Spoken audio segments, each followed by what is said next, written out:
Coming up in the Inside Pitch, Joe will be sharing everything you need to know about the sinker. And in the teaching moment, I will be talking about the relationship of velocity and forearm injuries. Hi, everyone. I am Angel Borrelli, and welcome to Angel Borrelli Pitching and the Fix, Season 10, Episode 4.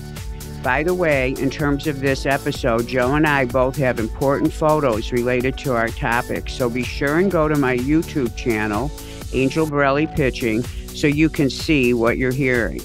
So, Joe, are you there? How are you doing today? I'm doing great, Angel. I'm pumped to talk about the sinker today. Oh, I know. And listen, everyone, Joe will never say this, so I'm just going to say it. We are so, first of all, it is so cool that Joe's willing to share his secrets. And he has told me more than once that he really felt like his money pitch was his sinker, and also that it's what kept him not only pitching so long, but being held in such high regard and actually staying so long in the professional baseball system. So for him to be sharing all that, and he's got a great picks to show you, I think that we are so lucky to have him. And Joe, I can't thank you enough. There are, pitchers don't often talk about their pitches and how they throw them. They keep it secret. Yeah, I look forward to sharing with you all. Yeah, I know. It's going to be great. It's going to be great. So, but before we get started on the topic, I want to give everyone a little background on how our topics for today came to be and how they were a perfect fit. They were just like bookends. We were talking about something one day. I heard some statistics. I got passionate, decided I wanted to talk about, and then all of a sudden we realized, wow, this is the time to bring this in. So anyway, I was listening to one of my favorite baseball shows, and they gave the statistics, and then they had a very interesting discussion. And it was so interesting because I think it was 1 or 2 days after the last episode where I was talking about the crime scene investigation and how to conduct one when you had pitchers with soreness or injuries. And I was confirming the fact that you can determine and predict injuries by looking at the mechanics if you know what you're doing and you use the science that's out there. So lo and behold, they start talking about injuries and pitching, etc. So just listen to this. And Joe, I was shocked to hear this one thing. So they started out with talking about the prediction. No, it's actually not a prediction, excuse me. Last season, 50% of the starters were on the IL. Yikes. And 3 or 4 of them, they had their salaries down, I won't mention their names, were the highest paid. That's never good. I know, exactly. And so they predicted that this year it's going to be worse. So now listen to this. Since 2019, there has been an increase of the number of pitchers throwing 100 miles an hour. And that increase has been a 30% increase. Wow. Yeah. And here's what they're saying. So here they are. They're throwing harder. They're pitching less because now they're on 6-day rotations. And the injuries are up. So these guys, these reporters and, experts on everything, we're wondering, well, why is this happening? If they're pitching less, but their injuries are up, what is the cause? So, of course, they deduced that it was because velocity is such a big thing now. Like more than they talk about velocity more than they talk about location, that every pitcher was going out there and their exact words were that they were throwing like a closer, that they were giving 100% max effort, which I thought was funny because when I first started working with pitchers and, they always wanted velocity. And of course, I do it a different way. I do it developing the muscles, developing the mechanics. But I would say to them, in your head, throw like you're a closer, but if you're doing it right, it's not going to hurt you. So they said that this thing about throwing so hard with each pitch is why they're getting injured. So I'm going, no, I'm saying to myself, no, I don't think so.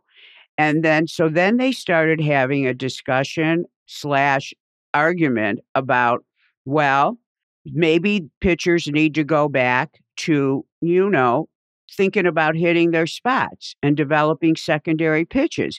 And maybe not, like if they can throw 100, maybe they could back it down to 95, 96. So, of course, I'm laughing in my head because a pitcher's going to go for it or not, and whatever his go for it velocity is that day is going to be his velocity, right? It's not like, oh, let me throw 95 instead of 98. I don't think so. Yeah. And then the guy said, yeah, so they should go back to that. And then I'm laughing, saying, oh yeah, people are really going to go back for that, when the first thing that happens when you go to a camp is they put you on all this equipment where they're getting your velocity, your spin rate, your brake, the this, the that. And I'm like, people have to be kidding. There's no going back right now. So another of the reporters said, yeah, there isn't going back. So then he said, well, wouldn't it be nice if we could actually look at pitchers and see in their mechanics where they might be vulnerable, or how maybe they could throw and be safer so that we can prevent injury? And of course, I'm saying, dude, I'm yelling in the screen, there is a way. So the reporter says, and I could tell he had had a conversation with probably my mentor, Dr. Fleissig over at ASMI. And he said, well, no, in biomechanics, we can look and see. And in fact, he says, yeah. And he says, like, for example, we know, and he put Shohei's arm up, and he says, we know that if when the front foot lands, the arm isn't right here, and it's, of course, the stride foot contact landing position that I talk about. And you'll see pictures of that on YouTube and on the episodes that I've done. This is a classic biomechanical kind of measurement and quality that pitchers have, that if your arm's not there when your front foot touches ground, and I'm not saying when it's flat, when it makes contact, if it's not there, the rest of the motion's going to be off, and which means that every angle is going to be off at every time, and you're leaving yourself wide open for injury. And they pretty much, and I can tell you this too, if someone's arm isn't there, they're calling me, which one of the first things I notice when it's first thing I look at when we measure and do an analysis, because it's right. If the arm's not in a certain place. Well, I was so excited, Joe, you can imagine that somebody was even talking about this, not just giving validation to the part of science that does, what we do in terms of knowing that body parts have to be in a certain configuration, but also suggesting that there has to be more of an emphasis on mechanics. So anyway, today's topic is going to be great because I'm going to talk about this, because I do not believe, so they ended up saying, wow, so we're really in trouble here because people are going to be throwing harder. And also to get scholarships or to get signed, they're like, if you're not throwing 94, unless you're really, really doing something that, let's say, looks like it's 94, because you pitch inside all the time, which makes the hitter see the ball as if it's coming in at a higher velocity. Unless you're doing that and really good with location, pretty much they're not going to pay much attention. So since the reward pitchers get is for velocity, I don't think there's going to be a turning back, which means that there's a wide open field here for someone to start making suggestions as, well, how do we deal with this in a real way? Well, this isn't hard for me, and I didn't have to think about it because, of course, as you know, this is my work. Yeah. Getting you to throw hard, but doing it the right way to avoid injury. But again, it goes back to how you do what you do, not just what you do. So then they went back to the argument again about the importance of secondary pitches. So when you and I were having our conversation, having fun, laughing about this and that in baseball, and you mentioned you were teaching me about the sinker, and I was saying what a cool pitch it is. And in fact, Joe, I thought I heard that the sinker was the pitch of the season. Like last year was the slider, and I know the beginning of the season was the sweeper, but that the real pitch that's important is the sinker. So you can address that when you start talking. But anyway, thus, everyone, the conversation today, where Joe's going to talk about and teach you everything you know about a sinker and how to throw one, etc. And then I'm going to come back and talk about, hey, you know what? Oh, and by the way, most of the injuries were to the forearm or the elbow. And so, again, even though I've talked about this a million times, I will never stop talking about it and have always different ways of presenting it. But I will be giving you food for thought on what things you're doing that could be making you more vulnerable. And, what's funny, Joe, is guys do weird things to throw 100, but they're hurting themselves while they're learning to throw 100. So then they start throwing 100, and then they're on the IL because of all the things they did to try to get there in an unusual way. Isn't that a funny thing? Yeah, if you're going to be throwing that hard, you got to be strong enough to withstand it. Exactly, exactly. So anyway, well, I'm going to toss it over to you right now because I know everyone's dying to hear what you have to say. Yeah, let me give you a little background on why I threw or started to throw a sinker, Angel. When I was in high school, I was a four seam slider changeup pitcher, and I had a little bit of arm side run, but nothing crazy. And I had no problem with missing barrels. It was I struck out almost two guys per inning, so that was never a problem. But once I got to college, my freshman year, I wasn't missing that many barrels. That's mainly due because now you're playing with grown men, 21 years old, and the competition is so much greater at that level that I wasn't ready, and I got hit around quite a bit. So after my freshman year, we decided to change something. And since I already had a little bit of movement on my four seam, we decided that a sinker would be a great pitch to pick up as it would move late in the zone and miss barrels for me. That was my problem. I wasn't missing many barrels. So we decided to learn the sinker. I stayed in Seattle all summer, and I would throw it just in catch play and messing around with it. Well, here, Joe, I have a question for you. I know a lot of this stuff, but I know there may be listeners that don't know. Would you say, when you talk about a sinker, so when we watch television now, when we're watching a game, they have the little box up, which I know most professionals can't stand, and we can see if the pitch is a strike. What is the path of the ball? What's the travel path of that ball to a right-handed hitter from a right-handed pitcher? Yeah. So as a righty throwing to a right-handed batter, it would start on the middle of the plate and break down and in towards the hitter's knees. Okay, awesome. So it sinks. Yeah. And does it look, and it looks like a fastball coming in towards the center of the plate, which of course is something they like to hit, and then at the last second, it's not there anymore, it's down at their knees. Yeah, so you start it in the middle of the zone. The hitter's eyes will light up, and they think it's going to be a four seam right at them or right down the middle. And then before they know it, it's breaking down and in. And I got a lot of ground balls out of it, and that was huge for me as I went from like a 6 ERA to a 3 ERA my sophomore year, just strictly off that sinker pitch. That was the only adjustment I made that summer, and it helped me tremendously in my career. Joe, you're using another term that I've actually not heard, and I'm around baseball all the time. When you say missing barrels, are you or hitting barrels, or are you talking about the bat or a certain part, or just define that for me? Yeah, so you want to get weak contact as a pitcher. You want either weak contact or missing, like a lot of whiffs. Mhm. And so those are our two goals as a pitcher. And if you're not getting a lot of weak contact, which would be missing barrels, then you need to make an adjustment somewhere. And my adjustment was putting a little more sink on my fastball. Okay, so weak contact means they're not getting the right part of the bat onto the ball, Hmm. which you want because then it becomes a playable ball where you can do something with it, like a ground ball or Yeah, is you're getting okay. more ground balls and pop ups than hard line drives. Gotcha.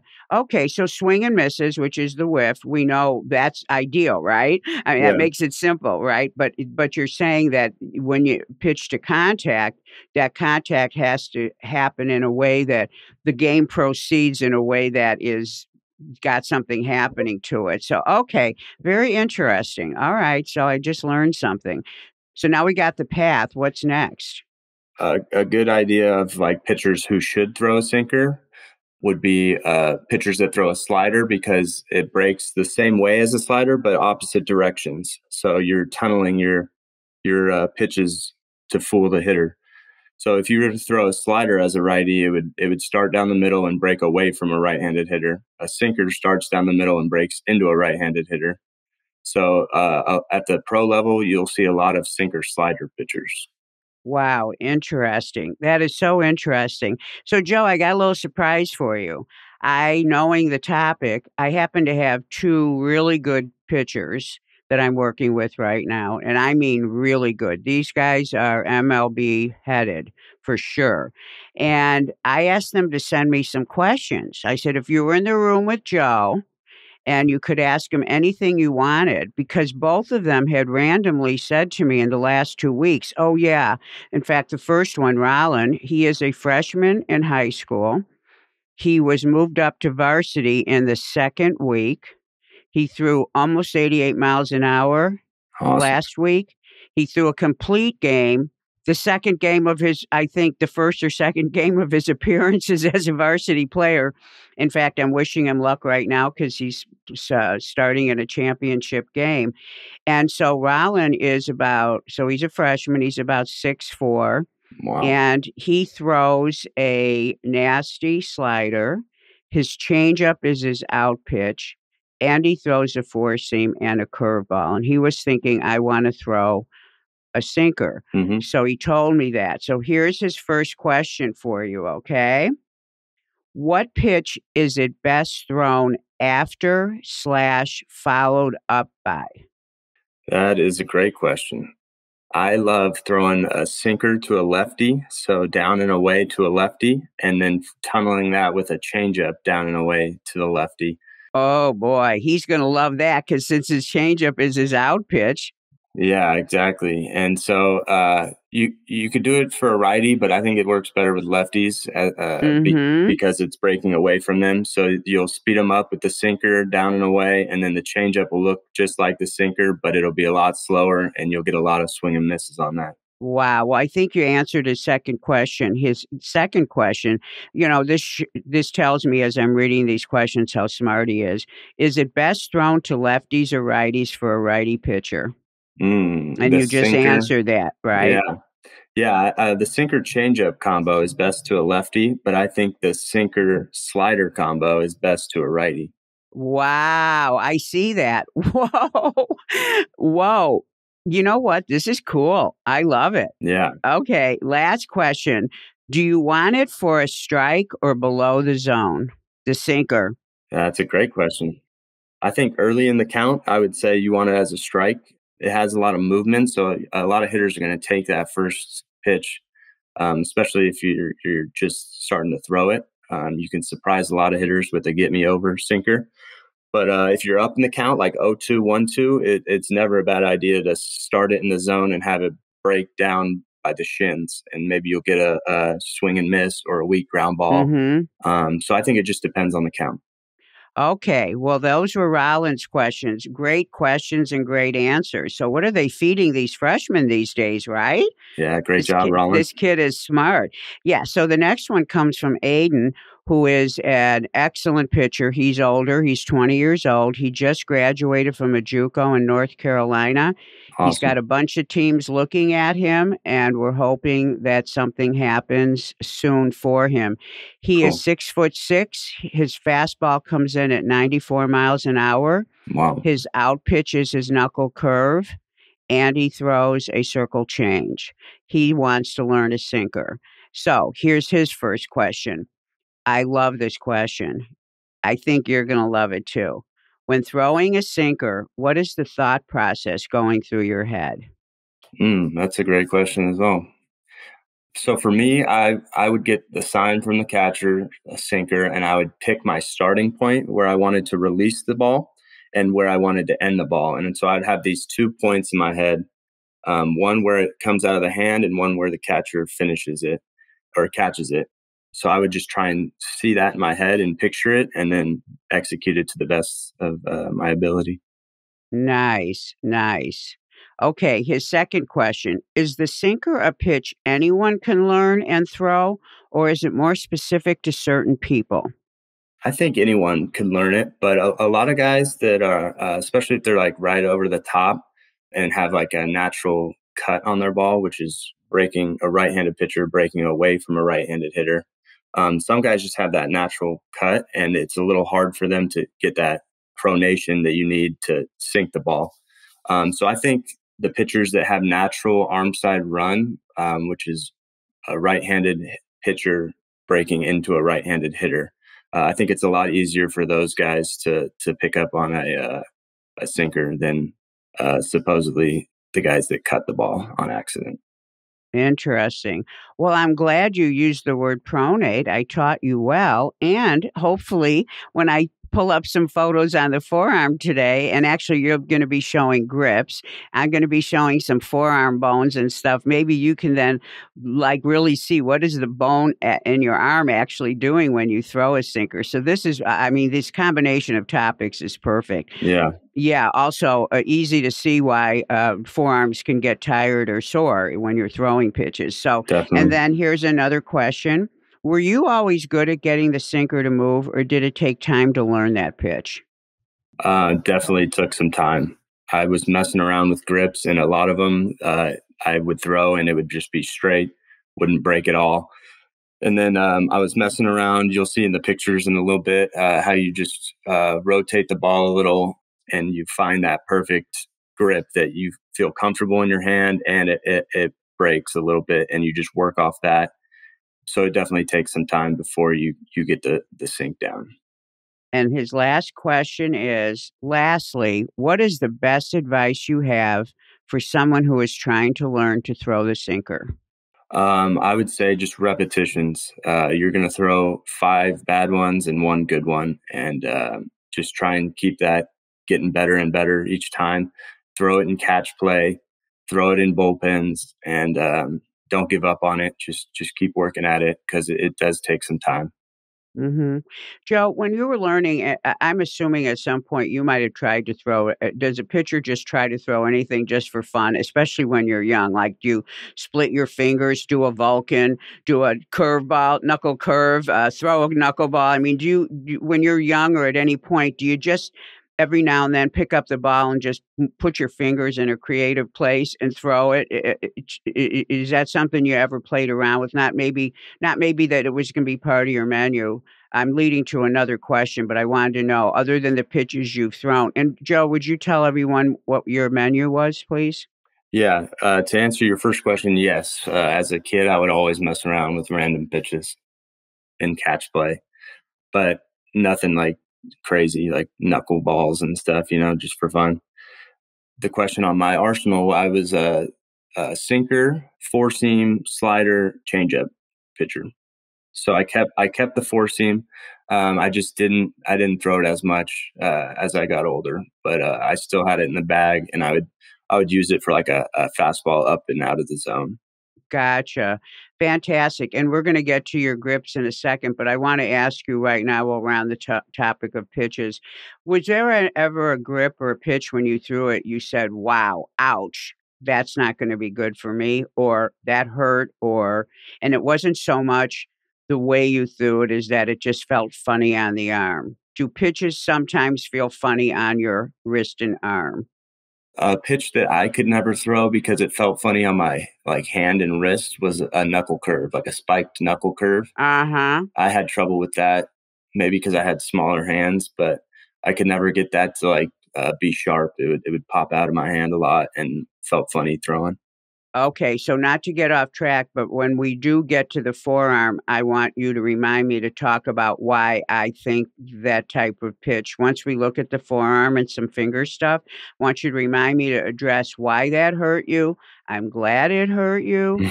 It did you a favor by hurting you, and I wanna talk about because these are things that food for thought is very important. So, you can get opinions, and then you can see what fits for you, but I don't wanna get off track with that now because 'cause I'm dying for you to get to are you ready to talk about how to throw it, Joe, or do you have an wanna should we pull up the photo and let them be looking while we're talking? Yeah, yeah, that'd be great. Pull up that Okay, photo of the 5 different sinker grips. okay, which, by the way, this photo's awesome. Okay, so number one is like your classic two seam grip, which some guys can throw that as a sinker, but a lot of times it doesn't have enough vertical break to it to be a true sinker. Mhm. And so what I'd started doing was messing around and rotating the ball a little bit like a globe, and just Mhm. rotating 1 degree at a time.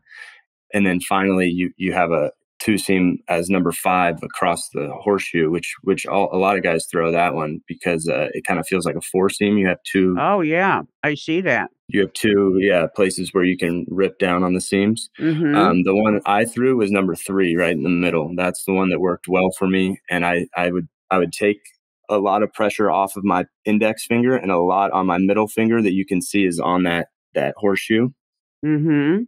And most of my pressure was on my middle finger on that horseshoe, and I would just think pronate as hard as I could right at the end of my motion Mhm. and rip down on that seam with my middle finger, and that was like the last thing that I could feel touch the ball as I was getting into release. Awesome. And so those were some cues for me to really help, and I would work on it in catch play a lot. And you're throwing it well if you're hurting your catch partner's thumb because it's breaking late and right into his hand, and that's what you want. You don't want like a big loopy one. You want to throw it hard and sharp. Hard and sharp. Uh, Joe, this photo is so good for so many things, and I wanna cue everybody's eyes right now. So, first of all, I wanna talk to you about the thumb. So, I see guys it looks to me like there's 2 different ways to use the thumb. You have the way your thumb is positioned makes sense. There are some guys could be hand size or maybe their preference. The thumb is more turned to the side. It's almost do you know what I mean, Joe? It almost looks like there's not a lot of surface, touching the ball. Do you know what I mean about different thumb positions? Some guys, the Hmm. ball is okay, could you so you have you can you address that? Yeah. What is a different way? Actually, on your grip, you actually change and the one that you use, number 5, it looks like you changed your thumb position a little bit. No, I used number 3. That was mine. I'm sorry, excuse me. Number 5 looks different, doesn't it? Yeah, that looks like my thumb's a little tucked too far under. Yeah, okay, but there are guys that do that, Yeah, and then they turn it, so if as we're looking at the photo so let's look at the photo. Your thumb looks like it turned under more. yeah, that's another thing a lot of guys mess around with is where the thumb should be placed. Some guys like it tucked way under the ball. Some guys like it on more of the side of the ball, and Yeah, and that can create a different spin that can help you get that sinker down. but I was, yes, I absolutely know that, and I'm talking about the way let's say the thumb's in the same place, but you see how you have yours on the pad? Hmm. The pad of the thumb, some have where if you look at number 3 and you look at your fingernail, it would be facing as we're all looking at it, would be facing to our right a Yeah, little more. and 5 is like straight down. Yeah, yeah, it's sort of like, they just have a different part of the thumb touching. Is that anatomical based on someone's hand, or is there a reason? It could be. I think that was just me trying to get like the most comfortable feel on each grip Gotcha. because So I don't throw 1, 2, 4, or 5, so I was just trying to get a comfortable feeling. But yeah, yeah, I didn't even notice that until you brought that up. But that's a good thing to look at. well, I did a lot of research on the thumb. It's the finger that produces the most friction. It's a very important. It's very important finger. That's why when I'm looking at grips, and I just started researching fingers and grips about 4 years ago, which means I know nothing right now. To learn something and really, it takes 10, 15 years. But I know one thing. I'm always looking at the thumb, and it's funny how when guys don't pay attention to it, and then you bring attention to it, how it changes things. I bet that's a very minute detail, but very important. Yes, exactly. So this looks really good. So now the other thing I want everyone to notice is, so if you go to the fingernail, go to any picture, you see the fingernail, you see there's a small bone between the fingernail and then that very first knuckle. And from that first knuckle to the end of the fingernail. So if we're looking at any of these, we can see only two knuckles. You can hardly see the knuckle in number 4, but in all the rest, you can see fingernail to the first knuckle, and I'm not gonna use the anatomical terms for anybody out there who does have a science background, because they hurt my head. The fingers are so complicated, and the hand is so complicated, and the forearm I don't wanna complicate things because you all will tune out. You don't wanna hear all the names of the bones and the joints and the inter this and that, but anyway, fingernail, then you see a knuckle, and then you see a second knuckle. So if you're looking at number 3 and you're looking at the middle finger, you can really see it easily. Number 2, you can see it on the middle finger as well. Those are the best depictions of the fingers.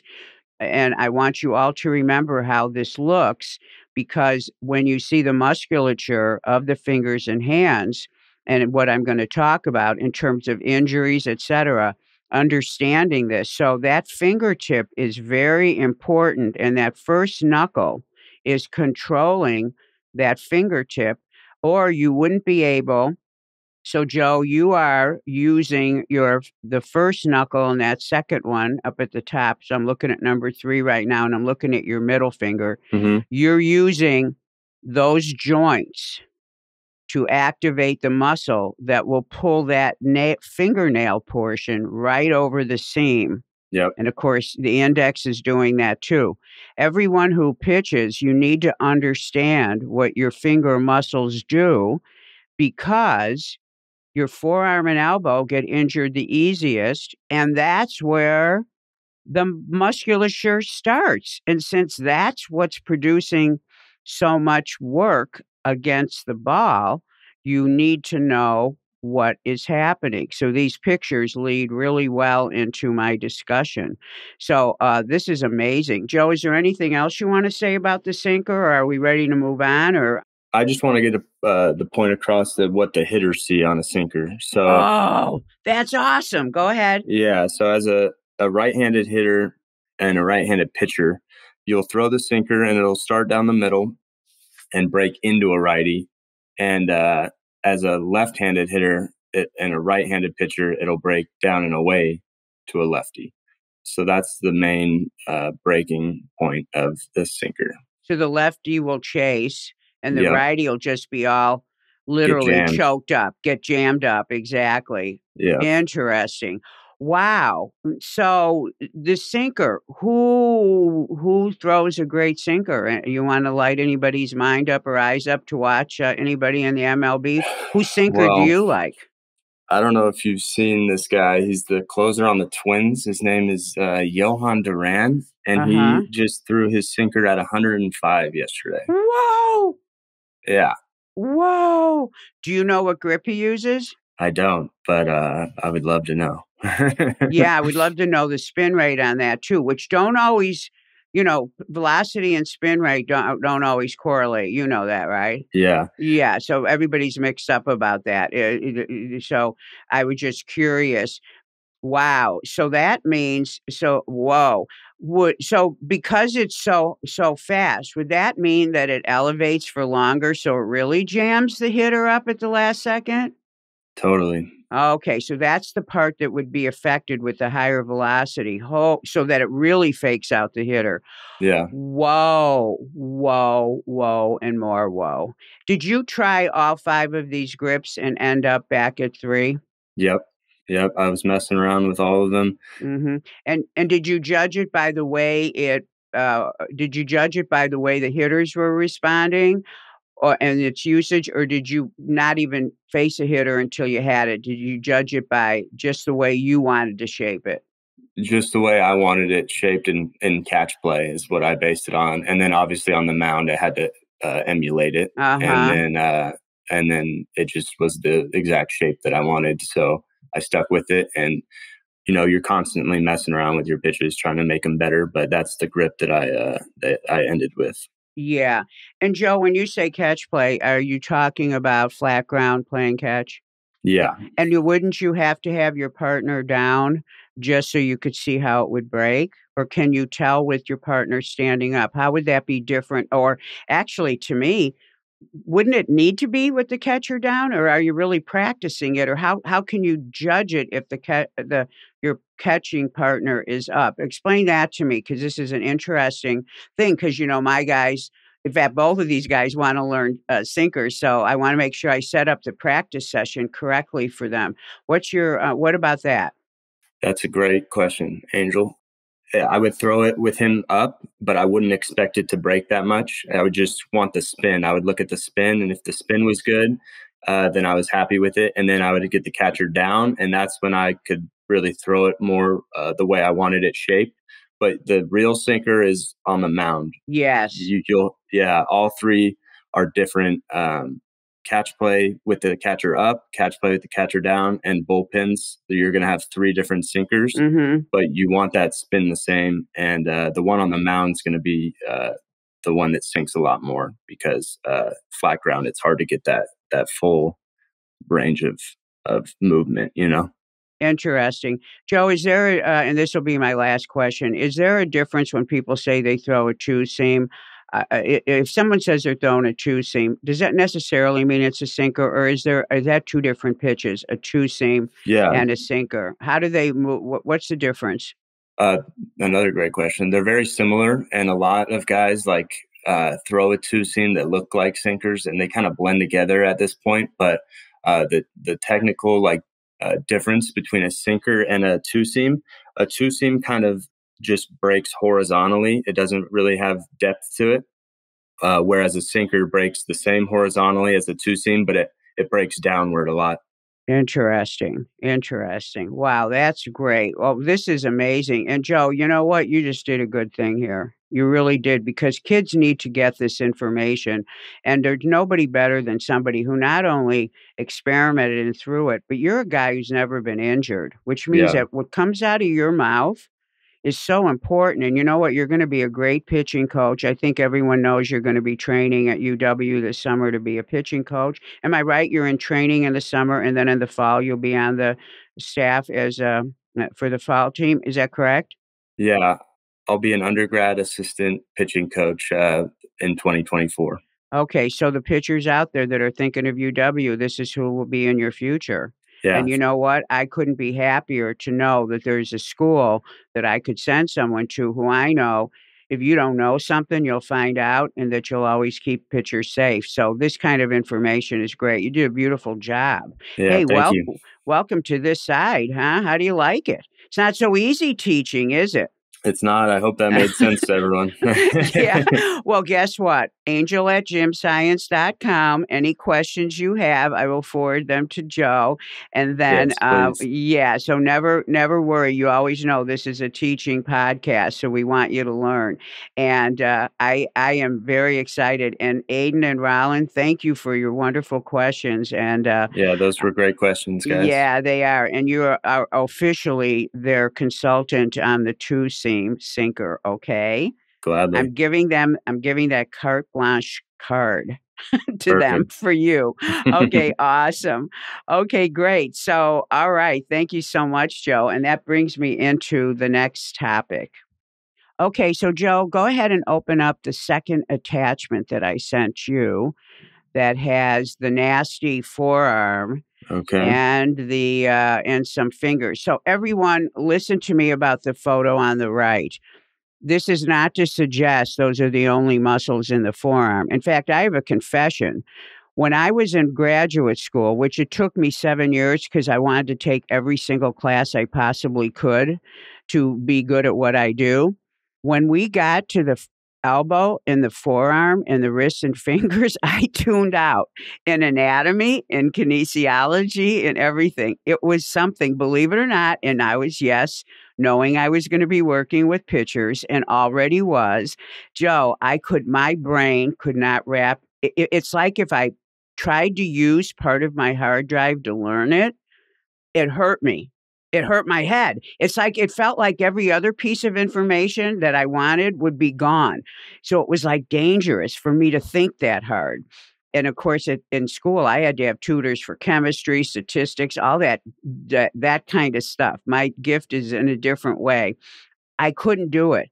Well, when I got out of graduate school and got my thesis was over, and do you know that I was having a conversation with someone at a conference, and they said something about the forearm, and I was able to keep up. But when I flew home, I felt so guilty that I decided I was going to write a book, which I did, on the forearm, the thumb, the wrist, the fingers. And that was the birth. Remember when we were taking pictures for my elbow book, Yep. which you're in, the strength training, the pitcher's elbow? Yeah. I wrote that book, and that's why it's written like a thesis, where it talks about every muscle, every bone, what each muscle does. I wrote it like it was a project. I felt so guilty. And guess what? I look back now and say, what was I thinking to not Hmm. pay attention to it? But that's why I wrote that book. That's why that book is so thorough, because that was my guilt project. Like, what the heck was I thinking? Well, you're only as good as your weakest link, right? Yeah. Exactly. So speaking of arm training, before we get into this, you were talking about that pitch. Is there any demand? And actually, that's kind of where I was going when I was asking about if you played around with pitches, and I forgot to ask you. I know why you're not injured, because I know we took care of every one of the things you're looking at right now on this screen. But what's the importance, or what do you think you need to do, especially when you're going to start using fingers and rotation a little bit differently? And by the way, I'm going to let you jump in here on rotation. What you were talking about, the way the sinker is delivered, the way you throw it. But talk to me about the musculature. So yeah, when I started throwing a sinker, I wanted to get ahead of the game and make sure that my wrists, forearms, and triceps were strong enough to be able to throw that. So I made it a priority to train them.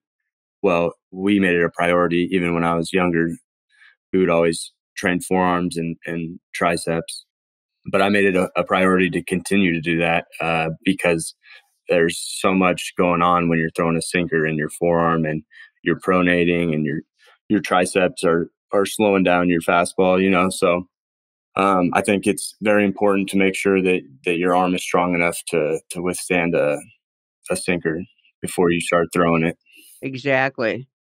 Yeah, and yeah, we're actually, you're giving me an idea to talk about the training also here that we're seeing.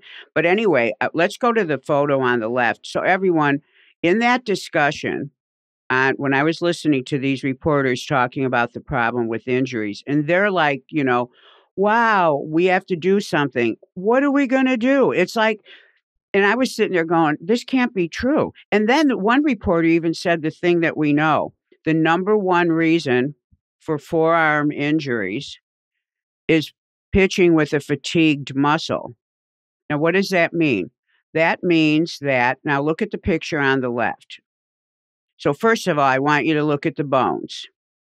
Now, you can't see the ligaments because the ligaments are holding the bones together and they're not depicting the ligaments, but you couldn't see them anyway, because they're between the bones and they keep bones together.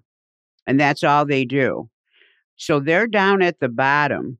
Now, you see all the red, which is on both photos. Those are muscles. And you can see that they connect to the bones. And they're what make the bones move. If you didn't have muscles, the bones wouldn't move. They just hang. Great pictures. Now, yeah, aren't they great? And the muscles, can you see how they're putting layers over the bones? They're protecting the ligaments. Hmm. So if you look to the right, by the way, this is only one muscle. There are, let me grab this because I had to write this down. I taught for one semester at San Francisco State kinesiology. It was the biggest nightmare of my life. But anyway, So yeah, so this red is one the muscle. one on the right, yeah, that's one finger muscle. So Wow. listen to this, guys. I even couldn't believe it. I got out my old, the book that I was teaching from. There are 15 muscles in the wrist and hand joints. Wrist and hand. So on the left, it would be everything you're seeing from the bottom red band down. 15 muscles. There's 10 muscles that are in the hand alone, meaning they're intrinsic to the hand. That's 25 muscles from the wrist to the fingertips. 9 muscles are in the elbow joint. Now, everybody, I want you to get this. I keep telling everyone this, so I want you guys to be smart. I know my listeners are thinking listeners. I know you're smart listeners because you wouldn't be tuning into this if you didn't want to know more. But everybody talks about elbow joint, elbow joint. Let's look at the bones. Notice that there's a big bone at the top. It looks like it has 2 barrels at the bottom. Mm-hmm. And you see, that's one bone up there. That's just the bottom of it. Mm-hmm. Then you see 2 bones in the forearm, right? Yep. Now, I want you to notice, let's go to the far left photo. Notice that the bone that's on the inside, which would be called the ulna, and you can actually see the word, go to the top. Notice that that is the only bone that what we call articulates, meaning it's the only bone that joins the upper arm bone. That is the elbow joint. Joints are made up of bones. They have to connect. The only connection is the bone of the ulna goes to the humerus, which is that big bone up on top. That's the elbow joint. The bone that's on the outside, which you can see is labeled radius, notice there's a big space. Do you see that, Joe? Yeah, it doesn't connect. Yeah, it does. That's because the joint that is part of is called the radial ulnar joint. Duh, what a good name, right? Wow. Because look, see how that bone connects to the ulna? Yeah. So the ulna, the inside of the arm, duh, forearm tightness, duh, flexor pronator mass injuries. That ulna has muscles that are associated with the RU joint, radial ulna, and the elbow joint. So everybody who has problems down on their arm, they go, it's the elbow, it's the elbow. Most of the time, it may not be the elbow, but it's why you have to keep the forearm clean to support the elbow joint, which is, it's a joint that only does one thing. It just flexes and extends. In other words, it brings your hand up and it brings it down. All it does is change the length of the arm. It has nothing to do with rotating your fingers or your wrists. Those are all other muscles. So, Joe, and I'm really counting on you that if I'm not saying this clearly, stop me, okay? Yeah. So where was I at? So we've got 9 muscles of the elbow and radial ulnar joint. So there's 34 muscles going from the elbow joint to the hand, to the fingers. Think about this. The front of your leg is called the quadricep. It has 4 muscles. Wow. Do you get that? Yeah, that's crazy.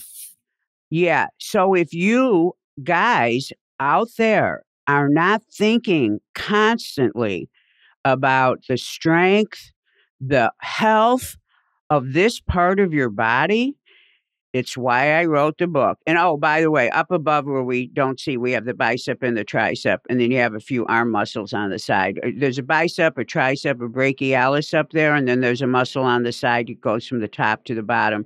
But just so you know, this here is where 95% of elbow joint problems start. They start from the fingers to the hands. So this is an amazing number. So now, let's look at the bones first. So, Joe, I want you to think about your pitch. Okay? Yeah. All right. So you're not supinate. Supination is on the left. So everybody put your hand out in front of you. That's how your bones look. They're apart. There's 2 bones going down. There's kind of space in between them. Of course, there's tissue and stuff there. But that's called supination. And the way you remember it is supination is spelled S-U-P. U-P means up. And this is how we kinesiologists remember things, by those kinds of tricks, because there's like 1,000 things to know. So you're supinated when your hand is up. Now, our hand is never really up in pitching. Now, take your hand and turn it downward, and notice you didn't have to move your arm, your upper arm, to do that. That is what you look like. So the bone is turned over. That's crazy. I didn't know they overlapped like that. Yes, this is why there's so many injuries. There's two rotate. There's a bone, the bone on the right, which is your thumb side bone. Hmm. No matter which hand position your hand is, that bone is on the thumb side. It rolls over the baby finger side bone. Yeah. So the radius is what's moving. So that's a four seam release right there. Curveball. So look at the photo on look at the right-handed photo with rotation. That's called pronation. Take that thumb and move it where it would be in the center, pointing towards us looking. That's a curveball release. So you're partially pronated and partially supinated, right? Yep. That's why there's slurves and slow sweepers and slutters and slurvies and curves that don't break and curves that hang. And do you see what I'm saying? Because you see how tricky Yeah. that is? You got to know what you're doing. Also, it's why curveballs got a bad rep, which they don't deserve. Oh, they're so dangerous. They're so dangerous. No, the coaches who teach them are dangerous. Yeah. It seems like it's less stress than Well, a four seam. you would think, yes, it's a hand, yes, and the wrist action is down between the baby finger Yeah. and the ulna, and we call it ulnar flexion. It's very different, and that's a really good point, Joe. The problem is over the top.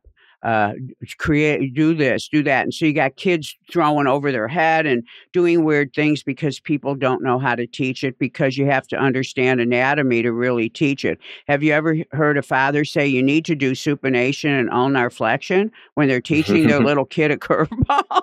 I don't think so. So anyway, and I always am defending the curveball because it's clean. It actually is a clean pitch. People don't get that. Gets a bad rap. It gets a bad rap. That's exactly right.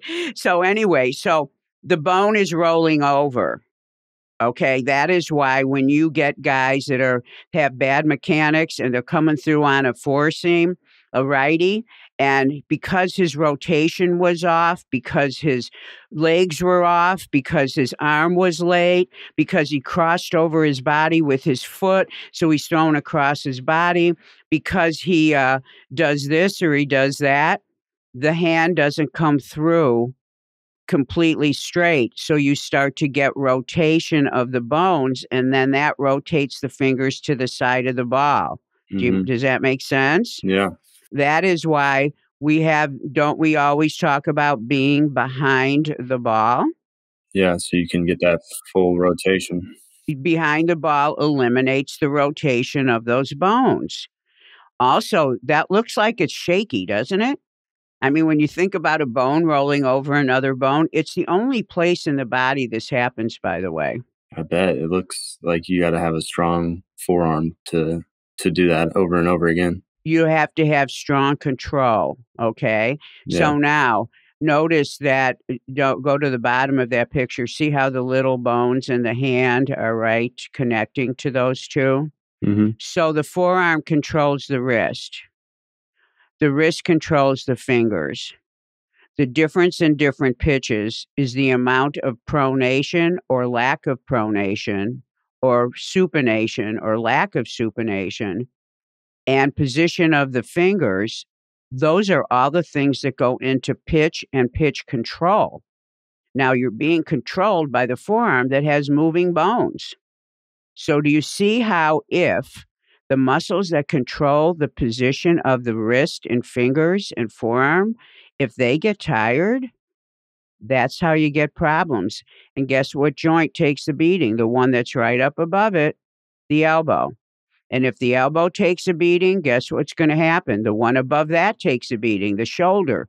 It's why, and when you go see a doctor, or if someone comes to me and says, I want to see, I have elbow pain or shoulder pain, I'm always looking. They have elbow pain, I'm looking at what the shoulder's doing. If they have shoulder pain, I'm looking what the elbow's doing. I'm also looking at their grip, and I'm looking at the way they release their pitches. Because nobody thinks about the grip in the hands. You think about it when you're trying to learn it, but you don't understand there's muscles under there. Now let's shift over to the right.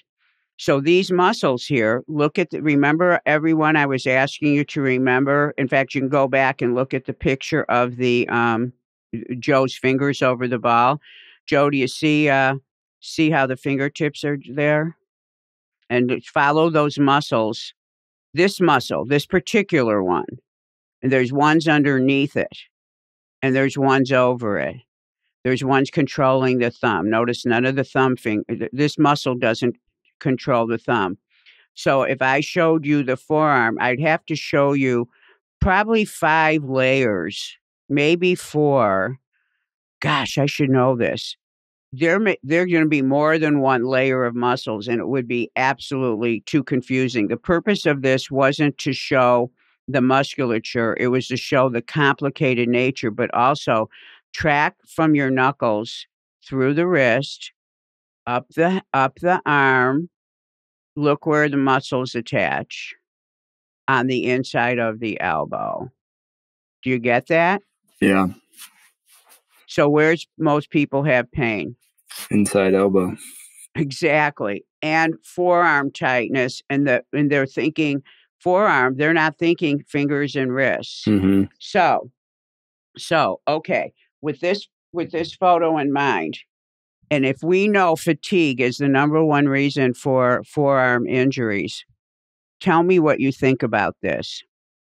Using a weighted ball to warm up for pitching right before you make a start. Sounds very fatiguing. Exactly. Throwing distances that we know when we measure that if you go beyond maybe 75, let me say beyond 90, just to be generous, forces around the elbow start to double, triple, and quadruple as you go further out. In other words, it's like pitching before you pitch. It's the same or more force as pitching. So the muscle produces force, and when it produces it over and over, it gets fatigued. So think about doing that before you pitch, and then you go and pitch. Think about, does that sound like it could be extra for the forearm and fingers? Definitely. Yeah. So we got extra with weighted balls. What about weighted balls doing weird things, weird throws, weird kinds of spinning and throwing hard and throwing over the shoulder and stuff that I'm not saying to anyone, don't do it, but I'm saying think about when you do it, because you are producing fatigue in all of these muscles. And by the way, every time you bend your elbow in a strange way or a different way, depending on the little crazy movement you're doing, you get rotation in the forearm. You can't help it. Because notice, go up on the bone photo and see on the outside bone, it almost looks like a little mushroom at the top. Do you see that, Joe, the radius? Mm-hmm. See way up there? See, it looks like a little mushroom. That's a notch. That notch, and see how high up the ulna goes onto the upper arm bone? When you bend your elbow, that little notch sticking up has to clear the elbow. So what you do is you get a different position of the forearm. So that's why using shoulder to deliver the ball and not leading with the elbow and not doing crazy things with your arm that force different angles of the elbow cause the forearm to rotate. So now you're rotating when you don't even know it. Mm-hmm. So unusual rotation fatigues the arm. So what happens is let's talk about something else. Another dangerous thing. So I'm talking about the dangerous things for all my listeners that you could be doing. You don't even get that it's fatiguing you.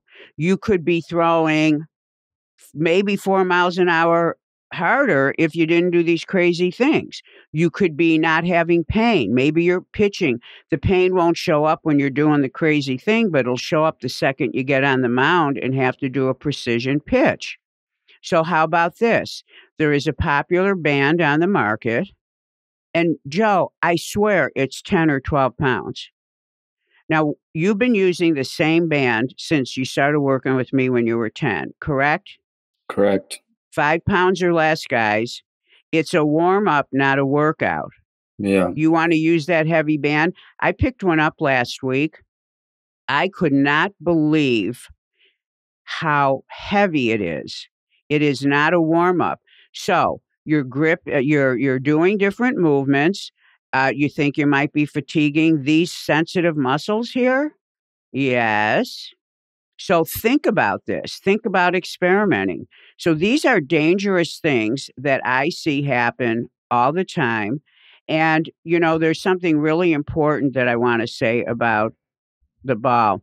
Look down on the hand. Okay. And I think let's look at the photo, the one with the muscle, the red, the photo to the right. Joe, go follow each finger to the end and notice that you've got the five knuckles at the end of the flat bone, and then that leads into that bunch of little crunchy bones. Do you see that? Mm-hmm. That's where the ball uncouples from. So right now, everyone, put your hand right in front of you and grab it like you're just grabbing a ball and you're putting all your fingers around it, and look at your knuckles, the knuckles that would be bleeding if you were in a fight. All of those knuckles that are on the top, the thumbs on the bottom, the ball uncouples from those knuckles. What does that mean? That's where the ball first comes apart from the hand, then the fingers straighten, then they pull, and then they go back into flexion in your follow through. Those knuckles all need to be around that ball. So even though the index finger and the baby finger aren't producing the pull or the movement, they are needing to be part of that whole action of the knuckles. That's another way you end up getting pain. And in fact, this brings me to the thing I wanted you to remind me about. So you were talking about what was the thing I asked you to remind me about the fingers? Feeling funny Yeah. in your The knuckle fingers. curve. Yeah, yeah. The knuckle curve. Okay, this is why I don't like when a finger is not engaged as as the rest. You see, this is only one muscle here. You see how those muscles go. Okay, let's look at that photo. The thumb isn't involved. This is kind of cool. So you notice you got your middle and your index finger on the ball. Okay, so the baby finger and the ring finger. Am I saying this right? Yeah, the baby finger and the ring finger. Notice how they all have muscles that go up into the same place, the wrist. Mm-hmm. So see how if you're using all four of those fingers in some way, they give you the strength through the wrist. Yeah. They contribute to the wrist strength. So pick up the next time you're carrying a bag of groceries, and you've got your whole grip on the handles, and it's fairly heavy. Only use two fingers. You'll go, no way. In fact, you may not even try it because all the fingers contribute to the stability of the wrist. Do you think we need wrist strength and stability when you're pitching? Absolutely. So if you don't have a finger participating, and I can't see how a fingertip dug into the ball is participating in the same way in the middle of this whole display here, I think it leads to strangeness around the wrist. I'll say strangeness, not comfortable. Might do fancy things with everything else. But if forearm injuries are the number one injury, if forearm fatigue is the number one reason, and if 50% of you guys out there are going to be on the IL, why would you do something that's kind of exotic to the point where you're doing it because it makes it a nasty pitch? But if you, the nasty pitcher, can't throw that nasty pitch because you're on the nasty IL, it doesn't make sense, right? Mm-hmm. So if you have pain, you have to look at those issues. You have to experiment, eliminate it, see what happens, replace it, whatever, and see if you get better. But these are things to think about. This is food for thought that I'm giving everyone, because you've got to avoid this destination that these reporters, they made it sound like this is a given. You're going to get injured. You're going to keep trying to throw hard, and there's going to be nothing we can do about it. So you better do this. And they were even suggesting they have more pitchers.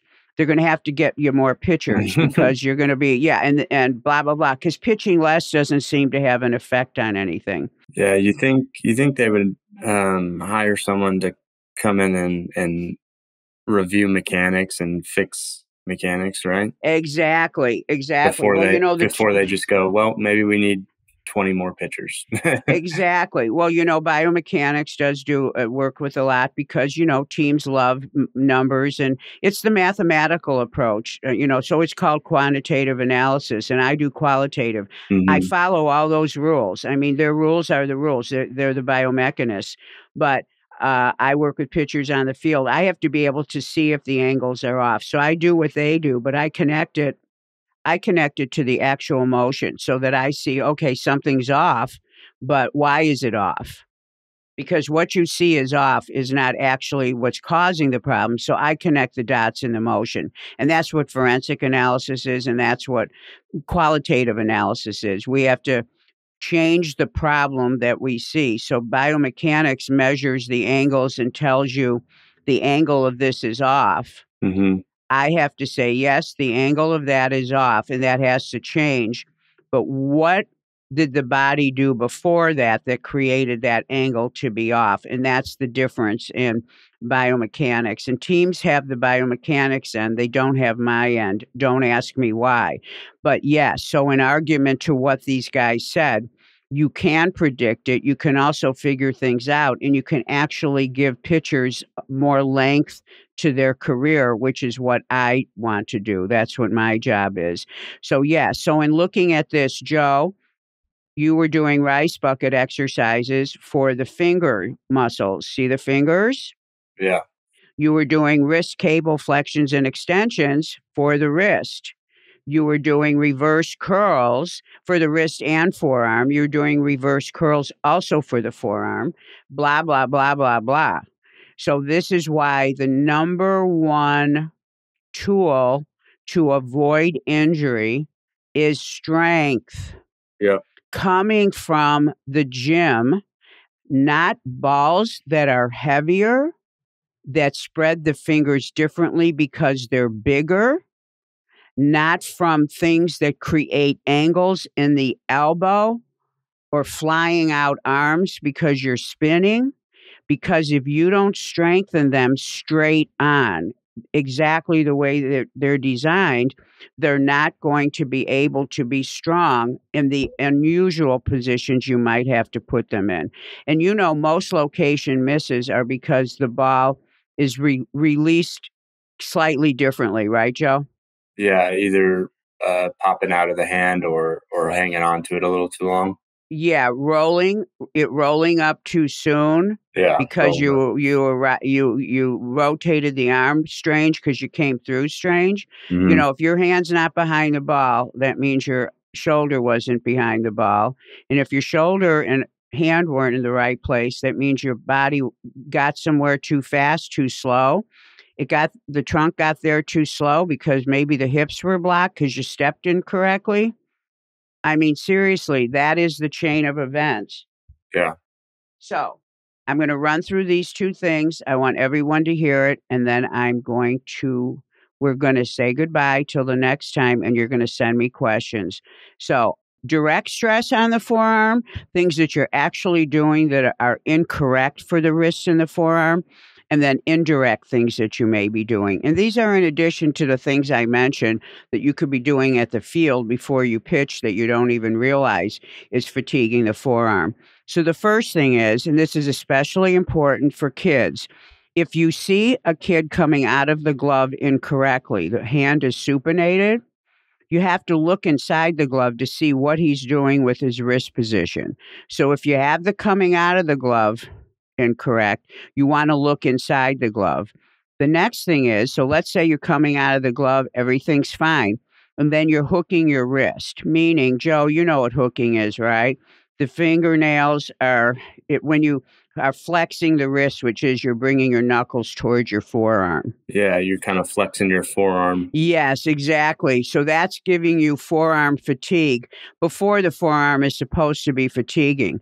The So you first want to have a relaxed forearm? you want to have your wrist be straight. Remember, the forearm is the wrist is sending the message to the forearm as to what the forearm needs to do.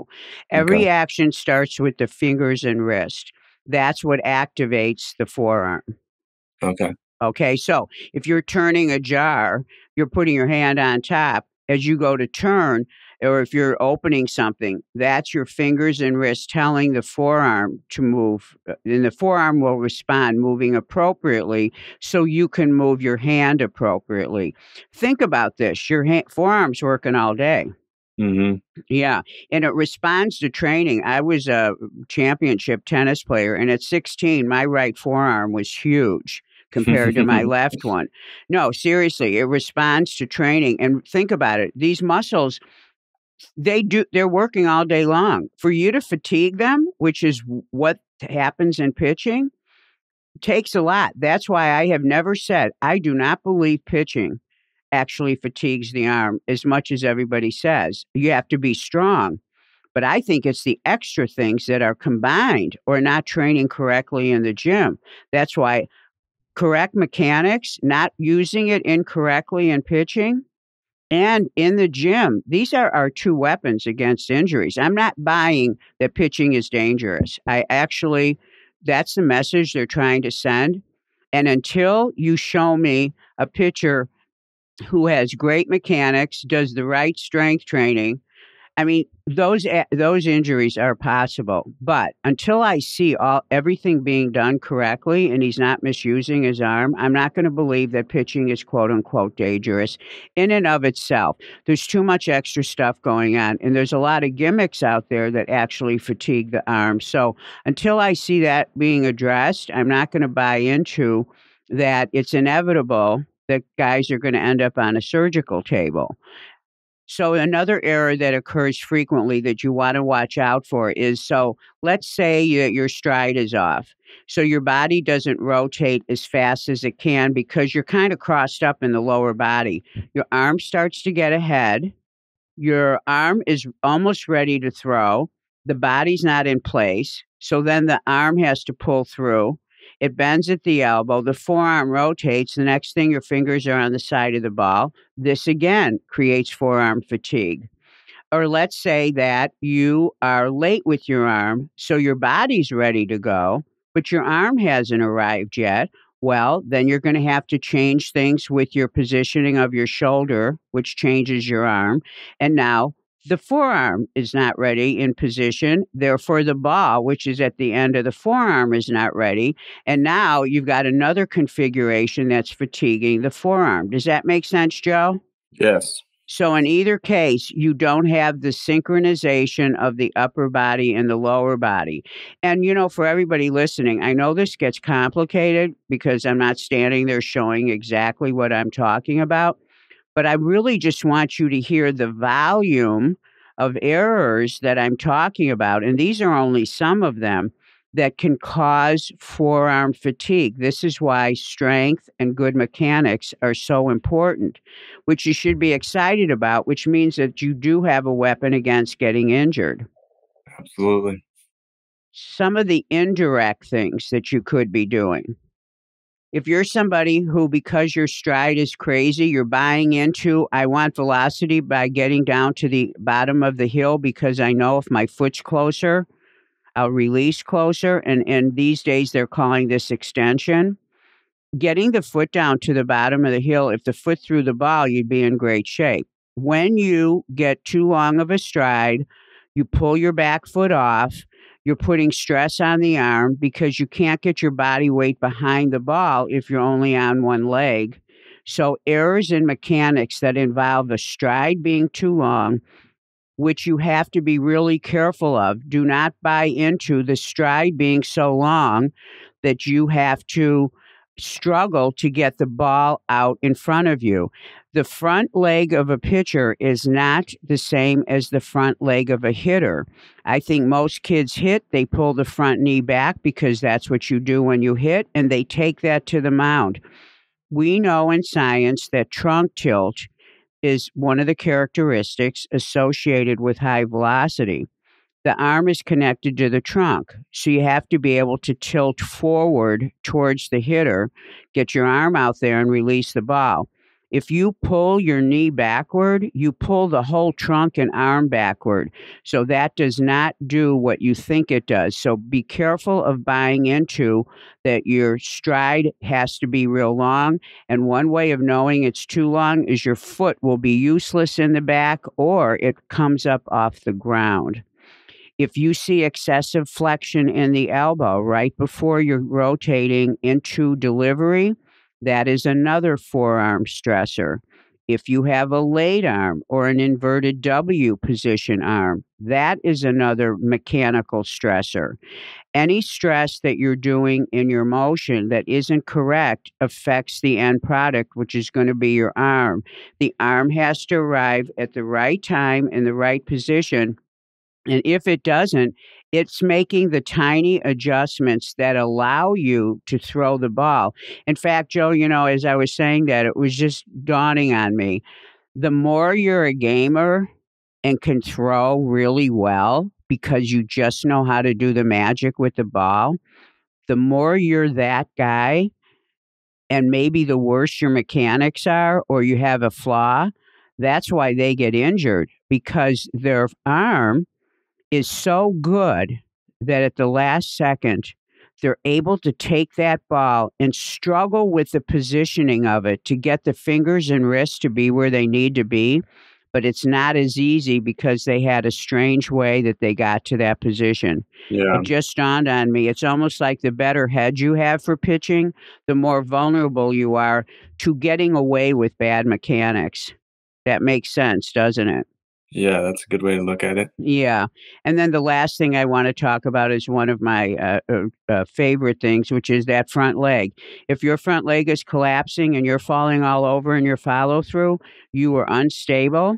And if you're unstable during your motion, that arm was off in its positioning prior to the moment you fell off, and that arm is also having to struggle to maintain its position behind the ball.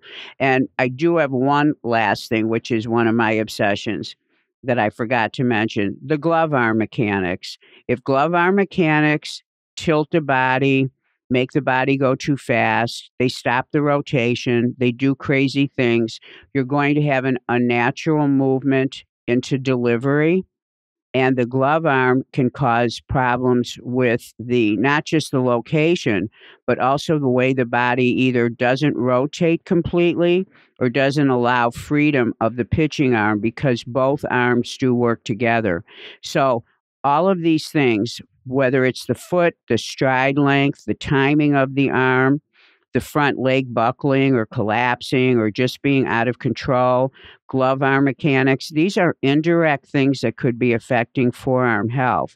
So the bottom line here, and I think the take-home message is, just like we are in space, walking around, if we go to fall or we do anything, our arms kind of lead the way. The arm is the most important thing in pitching because it creates everything at the end. So your body needs to be in position to throw the ball. Anytime it's not, the wrist and the forearm are going to take a beating, including the fingers. You may be doing things that are affecting directly the way you're coming out of the glove, particularly things that actually fatigue the forearm in and of itself that don't need to be. There's parts of the motion that are going to fatigue certain parts, but when you're doing unnecessary things, then you're creating fatigue that you don't need. So the indirect and the direct causes of fatigue can easily be identified and can be worked on. And in addition to that, getting in the gym, training the arm, training these delicate parts, and making sure that they're getting stronger is the other weapon to avoid injury. So to these guys that I heard talking and debating, I'm saying, hey, This is bad news, but velocity's not gonna go away, but there are weapons to bring everything together so that you can actually be a pitcher that has longevity. Does that make any sense to you, Joe? Absolutely. And I guess you know that, right? Yeah, I'm a prime example of that. Exactly. Exactly. So, Joe, do you have any questions about anything I just said? No, I think we covered a lot today. Please, if you have any questions, email. Yes, if you have any questions, email me at angel@gymscience.com. You can go to Angel Borrelli Pitching and email me directly from there. Don't forget that you're going to want to listen to this podcast on YouTube so you can see some of the photos. And if you're interested, of course, in training and understanding what we just talked about, and you want a training guide and some workouts for in and off season and all different ages, that was my first name of the book, Engineering the Pitching Elbow. It is now called Strength Training the Pitching Elbow, and it's on my website, again, at angelborellipitching.com. So anyway, so Joe, are you cool with everything? Yeah. Okay, good. And so, and Sinker guys, write me. I'll forward everything to Joe, and we'll get your questions answered. And if you have any questions or topics that you want us to cover, be sure and email them to me. So we'd love to hear from you. So thank you, and we'll talk to you in 3 weeks.